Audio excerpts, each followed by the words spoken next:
Good morning. Today we have news from Ford, who seem to have reduced the price of the Mustang Mach-E by $1,000 already since its release. VW is in the news. They're going to be in South by Southwest in Austin to release the microbus, and also I have a few recalls that we need to go over from Kia. All that and more is to come today on Daily Car News.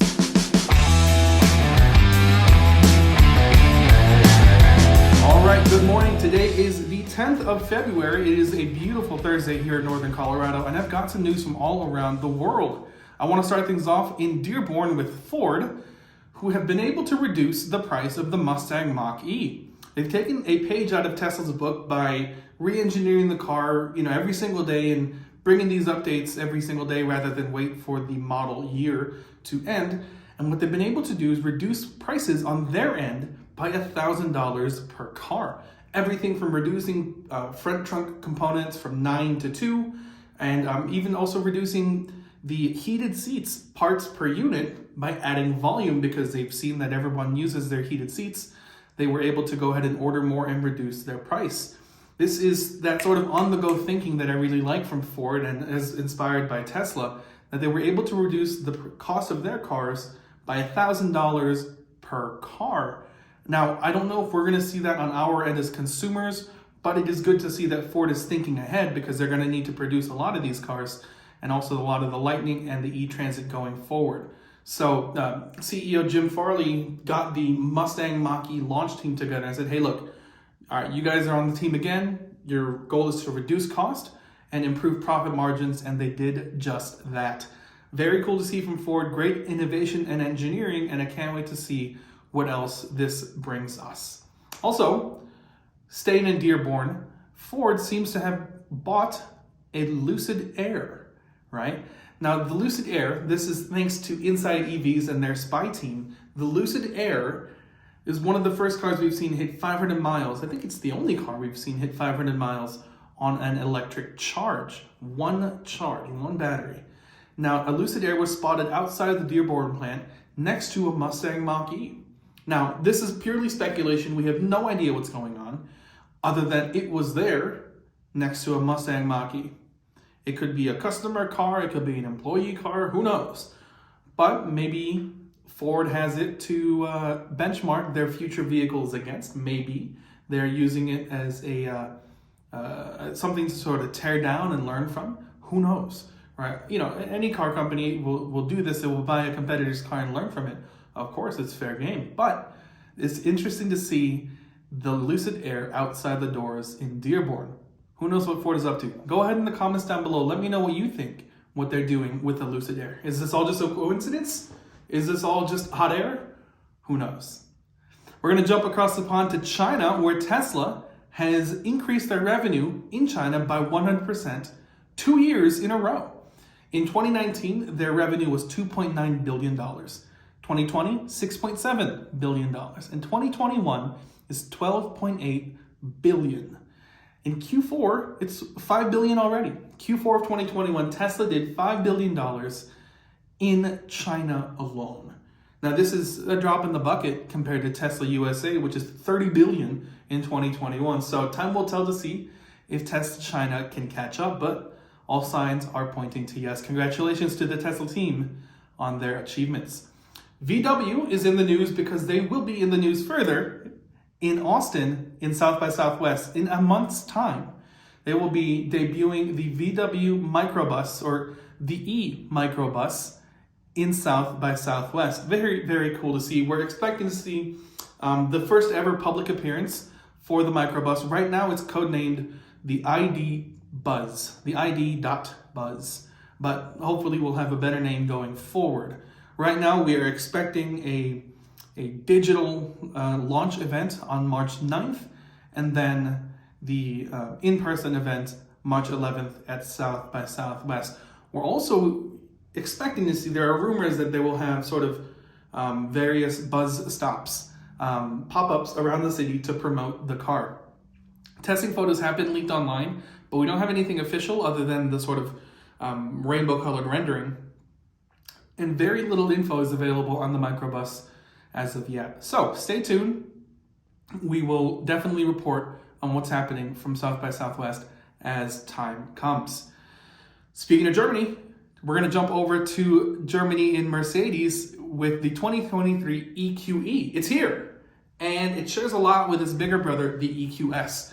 It's sized a lot like the existing Mercedes E-Class, and it hasn't gone for sale in Europe yet, and will likely be released in the USA in a few months later this year. But it's cool to see that it is on the road.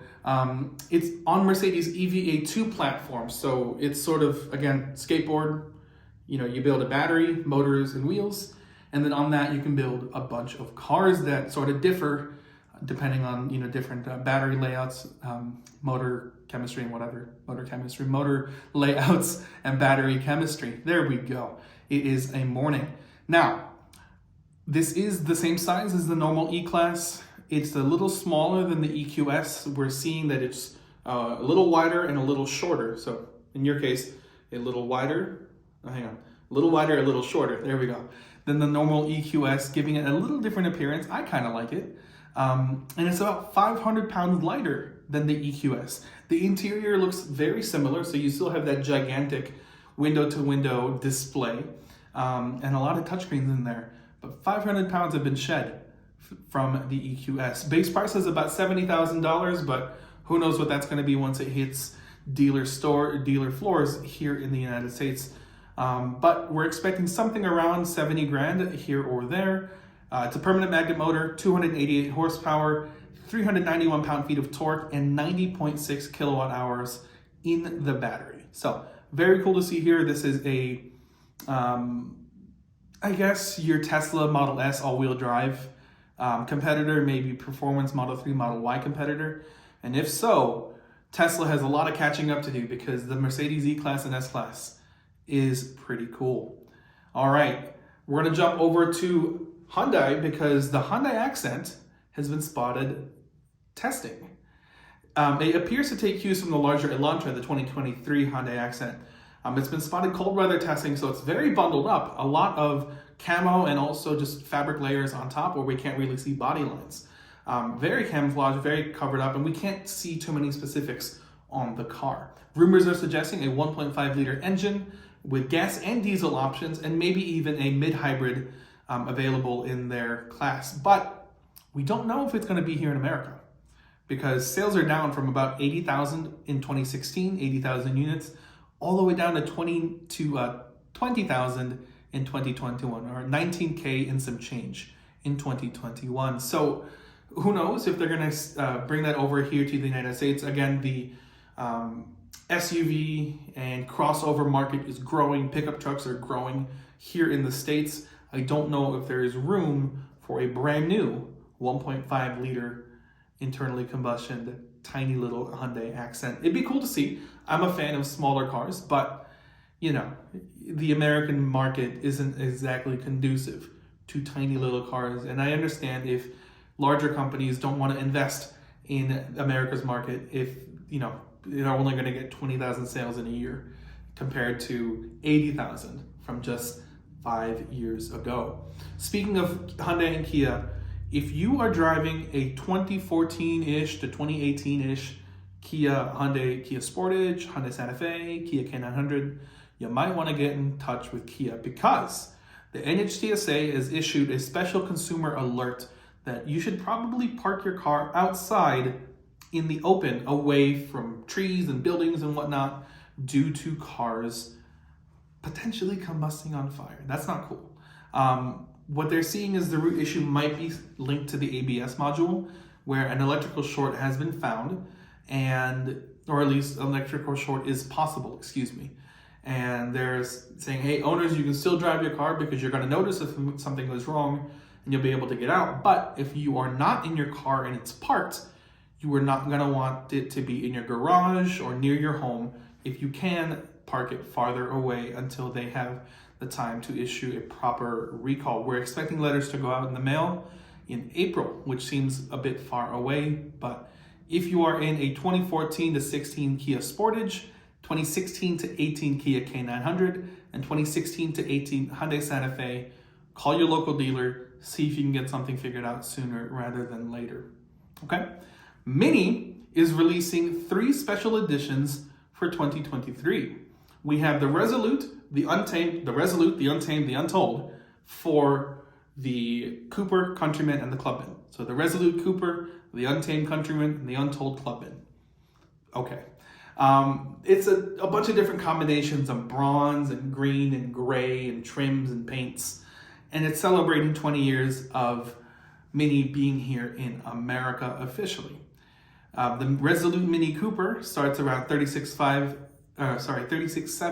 MSRP. The Untamed Edition Countryman, 42.5 MSRP, and the Untold Edition Clubman, 42.7 MSRP. Very cool to see. Just a little livery package here and there, a couple of upgrades to the trim. I don't think anything too crazy is going on other than just them celebrating 20 years in the United States. I guess congratulations to Mini for doing so well for so long. All right, Ford is showing off the 2022 Ford GT Alan Mann Heritage Racing Edition. Now, this is unique. I guess it's not unique. There are two of them. But the Ford GT is on its way out. They are bowing out. They have done their run as the supercar the world has longed to see after so long. It is red and white with gold accents. This is the final year of production, and you're only going to be able to get so many. And it pays tribute to two lightweight prototypes from the 1966 team of the original GT40. If you haven't seen Ford versus Ferrari, please do so. It is one of the best car movies ever. I love that. I watch it, just to watch it. And it's a tribute to the car that was made by Alan Mann Racing, the team there. That car didn't win any races, and it was really their prototype, but it was the huge step that they needed for the team, for Carroll Shelby and co to build the Le Mans winning team. So Ken Miles needed Alan Mann Racing's sort of engineering to go ahead and win Le Mans. Very cool to see. Good luck getting one. I don't even know how you would. If you have to ask how much it is, you probably can't afford it. We're expecting at least $500,000 more than an original GT. So good luck if you can get one, and you happen to be a very big fan of me. Give me a call because I would love to see it. Speaking of paying tribute, Singer, a Californian company who is growing in popularity. Us normal car nerds understand Singer, but they are a Californian company that takes old 911s and breathes new life into them using modern engineering, right? It's sort of the best of both worlds for nerds like me. They've spent the last 12 years doing this, sort of taking Porsches of yesterday and re-engineering them with today's technology. And now they're working on the original 911 Turbo, the 930. It's custom wide panel bodywork, carbon fiber, of course, air-cooled twin-turbo 3.8-liter flat 6 with electric wastegates and water-to-air intercoolers. 450 horsepower is standard, and you get a choice between rear-wheel drive and four-wheel drive. Of course, this is going to come with a 6-speed manual as standard. Singer is doing amazing work keeping the beauty and the soul of the car alive. This is for Sunday mornings. This is for after work when you've had a horrible day and you just want to take an hour to drive. This is for that. No radios, no phones, no traffic, just you and the road and your car. This is for drivers and enthusiasts, not commuters. This is for very special people who fall in love with cars and get their hands deep, go elbows deep into something that is full of science and technology in search of a feeling that we can't describe. But Singer is leading the way. Singer is doing it right. Hats off to you, Singer. Thank you for doing it again. And you guys are great. Now, Lotus is getting in the same game. We're doing an advanced performance division for bespoke and limited edition cars. So similar to what Singer is doing, but it's not specific to the 911. And of course, Lotus is their own sports car brand. This is ultra exclusive and very unique vehicles. You can sort of go in there and request specifics on what you want from your Lotus. They're going to be hosting tours of the production line, a Lotus driving academy, and these are things that money can't buy. You sort of have to be in the know and be in the game, and they have to invite you to these things. But this is for the enthusiast in mind, or at least the very, very rich enthusiast. in mind. They do have a mystery vehicle teased with a gigantic red rear wing, but that's it. No other details yet. So a lot of stuff, I guess, coming ahead for the car enthusiast, but who knows what else is down the line. And last today, McLaren. The McLaren F1 team have signed their young star Lando Norris for another 4 years. Congratulations to Lando and McLaren for the commitment to 2025 to race until then. So far, this guy is 4 podiums in his time with McLaren, and nearly getting a win last year in Sochi if the rain hadn't come when it did. You know, that was a heartbreaking race. But Lando is a young star shining bright with the team, and they will continue to do so. Very, very cool to see McLaren and Lando teaming up for another 4 years. You know, with Russell and Leclerc and Sainz, Lando, Ocon, and Stroll, the future of F1 is in good hands. And I can't wait to see the racing just around the corner. Did you guys see the launches this past week? We've had Haas, Red Bull, and Aston Martin this morning. So I'm excited to see the other cars. And I think we've just had livery launches for now. The Aston Martin looks like a proper car. I don't know about Red Bull. It looks like the F1 show car, but we'll have to see. I'm just getting off topic here. You guys know me, I love racing. So I'm excited to see F1 just around the corner. It looks like it'll be another month and a half or so until we get racing, but until then, I am here and ready and willing to wait. I'm excited for Drive to Survive in just a couple of weeks' time. Thank you so much for joining me today. My name is Gary Fasalvo. Of course, you can find all of the links that we've spoken about with today in the description below. My Twitter handle is at Gary Fasalvo. We are at _Daily Car News. If you have any tips and tricks or anything you hear about in the car industry, go ahead and send us a line, and maybe we'll go ahead and share what you have found with the world. Thank you so much for joining me today, and I'll see you tomorrow. Bye-bye.